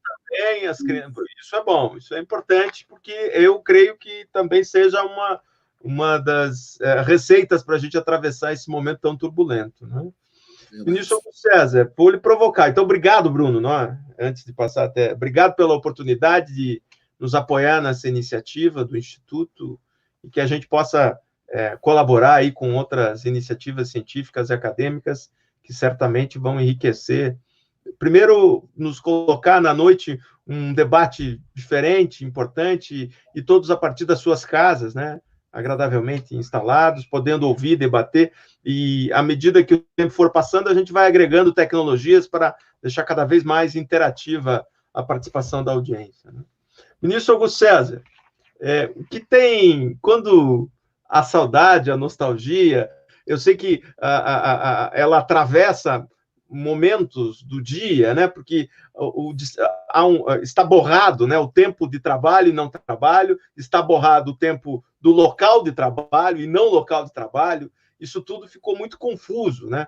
As mulheres, especialmente, têm mais dificuldade. As mulheres que estão sozinhas e que lideram a casa, que têm que cuidar dos filhos, dos afazeres domésticos e que, eventualmente, se não tenham um companheiro, uma companheira, tem mais dificuldade ainda. E os estudos já indicam para a queda na produtividade das mulheres que têm filhos em casa, por conta da natural dificuldade que isso se coloca. Mas, no seu caso, quando a dificuldade de estar presencialmente, né, porque o trabalho também é um espaço de sociabilização, indiscutivelmente, e quando isso chega no seu dia a dia, como é que você contorna, ministro? Está sem áudio. Está sem áudio. Aí. Primeiro, obrigado a ambos, né? A palavra amiga, né, é sempre muito boa, né, e bem acolhida aqui às 20h40 da noite, isso é muito bom, né? A alma se sente confortada, né, e a gente vai dormir tranquilo em meio a uma pandemia, né, o que parece contraditório. O que é que eu ando fazendo? Primeiro, eu nunca dei tanta aula na minha vida, né, porque são aulas diferentes, na medida em que você permanece muito tempo na frente aí da tela e tal, querendo essa interação. Eu posso dizer sem favor, né, nem estão me ouvindo, né, mas são alunos muito qualificados, mas há uma acomodação natural, né, pelo fato de você ganhar fôlego ali no meio à aula e tal, e você passa 3h30 falando. Além disso, nós estamos no TST com sessões telepresenciais, sessões virtuais de turma, de SDI1, então sobra pouco tempo, além daquilo que a magistratura e o magistério exigem, né, que é aquela preparação, né, aquele tempo em casa e tal. Mas eu não sou alguém que fique completamente alheio à literatura, né? Eu sou muito afeito, né, à leitura de romances. Arrisquei, inclusive, escrever um recentemente, pus lá na Amazon, né? Está lá, né, disponível, aguardando o primeiro leitor. Uma história, né, singela, assim, né, de personagens que são interessantes. Nos conta o título. Qual é o título? História que fiz para mim. É uma história verdadeira contada de forma mentirosa, né? Então, são algumas histórias imbricadas assim e tal, mas que eu adorei fazer, né? Foi um veraneio para mim, ali atrás, de 2, 3 anos, e, enfim, eu me diverti um bocado. Mas gosto, sim, de romance. Nesses últimos meses, tenho me dedicado muito, nesses últimos anos, talvez, mais acentuadamente à leitura, tudo que diz respeito à direitos humanos, direitos fundamentais, direitos de índole social, né, incluído aí o direito do trabalho, porque eu acho que há um universo a ser descoberto, e há leituras muito interessantes, né, quando você fica um pouco cansado do dogmatismo, você vai para a história dos direitos humanos, né, a professora Maria Esther Quinteiro, a professora Lion Hunt, enfim, você tem várias, né, o professor Conder Comparato, né, são textos bem que quisessem um certo fascínio e tal. Mas eu queria dizer uma coisa, em meio ao início ali, né, da pandemia, quando todos estávamos absolutamente perplexos, sem saber o que é que nós íamos fazer, se nós íamos fazer alguma coisa e tal, eu fui ficar em dia com uma série que eu tinha assistido, né, algumas temporadas antes, que é La Casa de Papel, né, a Casa de Papel, né, na Netflix. E eu fico impressionadíssimo com aquilo lá.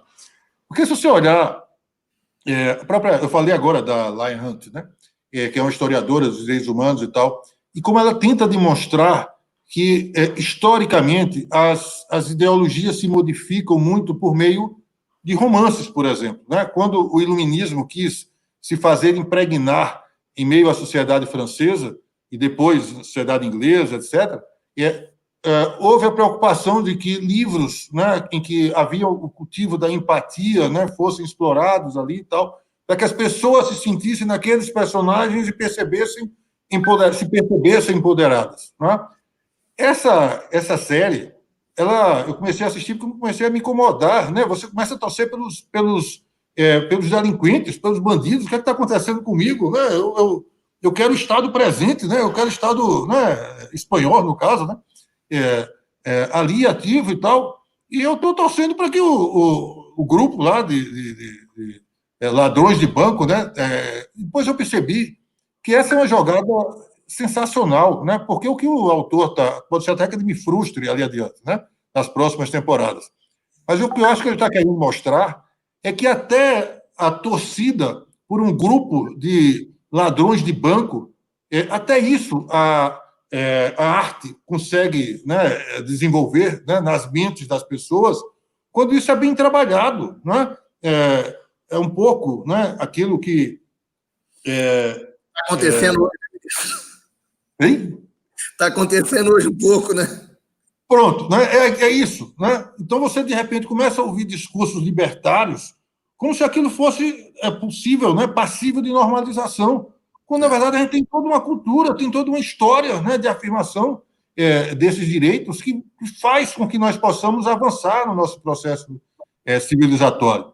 Então eu me preocupo muito, né, com essa aparente lavagem cerebral, né, que se faz de forma disfarçada, sutil, né, mas que é muito eficiente e que tem um apelo midiático extraordinário, né, quando a gente consegue perceber que nós estamos, de algum modo, estamos de algum modo, na alça de mira, né, dessa arte, né, aquilo fica mais fácil e talvez a gente consiga controlar mais as nossas emoções, o nosso pensamento, a nossa consciência, né, a respeito dos fatos da realidade.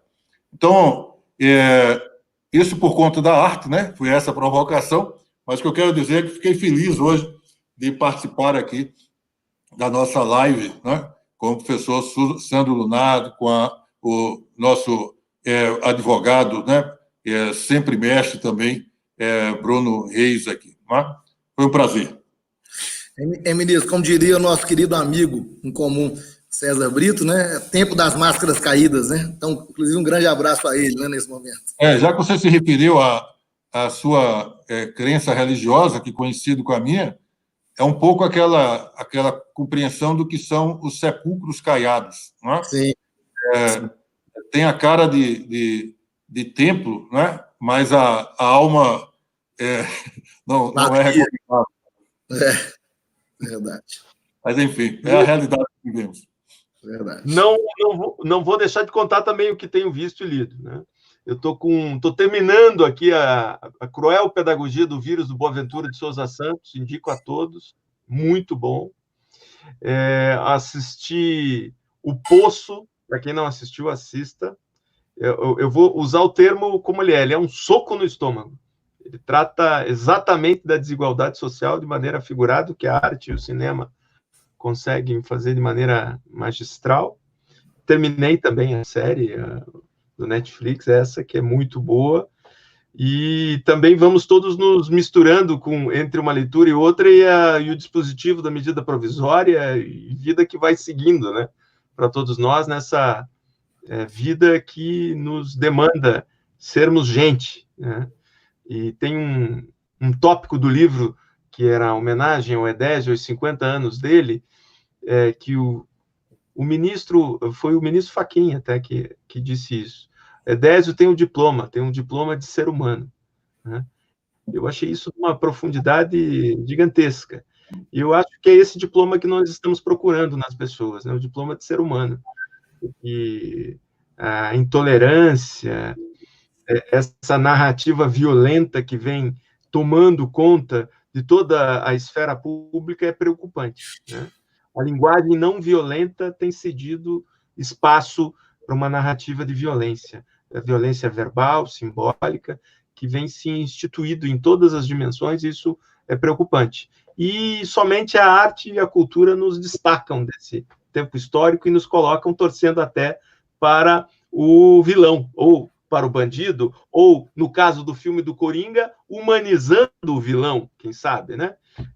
Enfim, essa iniciativa, como disse, já agora temos 1h46, eu queria novamente agradecer ao André Passos, né, meu irmão de caminhada, meu sócio, presidente do Instituto Edésio Passos, a Raquel e a Luísa, que ficaram no suporte. A Luísa, só para vocês saberem, ela está em Coimbra, Portugal, ela não está no Brasil, então já está adiantado da hora para ela. Dizer que foi uma noite agradabilíssima. Eu quero agradecer todos os colegas advogados das comissões de direito sindical Brasil afora que participaram, interagiram, deixaram registrada a sua participação, os dirigentes sindicais, muitos deles vi aqui também que participaram e registraram. Certamente esse vídeo vai ficar disponível, né, no YouTube e no Facebook para que as pessoas sigam assistindo. De pronto, já solicitamos ao ministro Augusto César que nos disponibilize formalmente os vídeos sobre a liberdade, para que a gente possa ter como ferramenta de trabalho, de debate, de estudo. Eu amanhã tenho uma live, já convido todo mundo, só que ainda na ferramenta antiga, no Instagram, com a professora Marisa Barbato, que é professora da Universidade Federal de Minas Gerais. Vou conversar com ela como a Itália enfrentou os problemas de Covid na regulação do trabalho, para a gente poder fazer essa comparação entre como o Brasil tratou esse problema no mundo do trabalho e como a Itália deu respostas, para a gente ter esta comparação. Na outra sexta, fora essa sexta outra, eu trago o Luciano Martinezo, o jurista baiano, grande autor de livros e manuais de direito do trabalho, também para falar desses aspectos comparativos, porque é muito importante a gente ter essa referência do que o Brasil fez e do que outros países fizeram, para mostrar verdadeiramente qual é o nosso estágio de desenvolvimento econômico e social. Então, dessa forma, encerro esta live que tratou do exercício das liberdades em tempos de pandemia, e contamos com a honrosa presença do ministro Augusto César. Agradeço muito a gentileza de ter doado o seu tempo para esse espaço e esse momento de reflexão para todos nós. Certamente contaremos com sua valorosa contribuição em outras oportunidades. E também agradecer ao Bruno Reis, também por ter apoiado firmemente essa iniciativa, e que creio seja um espaço para todos nós de afirmação da advocacia em direitos sociais, mas a afirmação da advocacia daqueles que destinam o seu tempo e seu tempo de vida para defender trabalhadores e empresas nas relações coletivas de trabalho. Bruno, muito obrigado. Ministro Augusto César também. Eu, desse modo, encerro essa live, agradecendo a todos que participaram. Boa noite e até a próxima. Valeu. Boa noite a todos. Boa noite a todos.